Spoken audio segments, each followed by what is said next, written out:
பழைய காலத்தில் மதுரையில் கம்சன் என்ற கொடூர அரசன் ஆட்சி செய்தான். அவன் எல்லோரையும் அச்சத்திலே வாழ வைத்தான். ஒரு நாள் அசுரனான கம்சனுக்கு ஒரு தெய்வீக குரல் கேட்டது.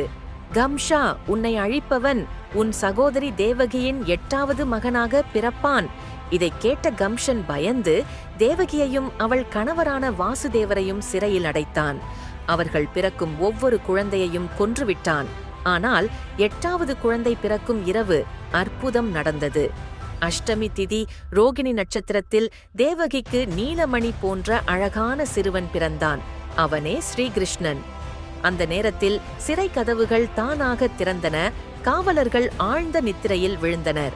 ஒரு தெய்வீக குரல் வாசுதேவரிடம் சொன்னது, இந்த குழந்தையை உடனே கங்கை கடந்து கோகுலத்தில் உள்ள நந்தகோபனின் வீட்டில் வை. வாசுதேவர் குழந்தையை தலையில் வைத்து புயலுடன் கொந்தளிக்கும் யமுனையை கடக்கத் தொடங்கினார். அப்போது ஆதிசேஷன் தனது பாம்பு குடையால் கிருஷ்ணனை மழையிலிருந்து காத்தான். வாசுதேவர் பாதுகாப்பாக கோகுலம் சென்றார். அங்கு யசோதா தேவிக்கு பிறந்த பெண் குழந்தையுடன் மாற்றி வைத்து மீண்டும் சிறைக்கு திரும்பினார். அன்றைய தினம் முதல் கிருஷ்ணரின் அவதாரம் உலகம் முழுவதும் பக்தர்களின் மனதில் மகிழ்ச்சியை பரப்பியது. அதுவே கிருஷ்ண ஜெயந்தி என்ற பெருநாளாக இன்றும் கொண்டாடப்படுகிறது.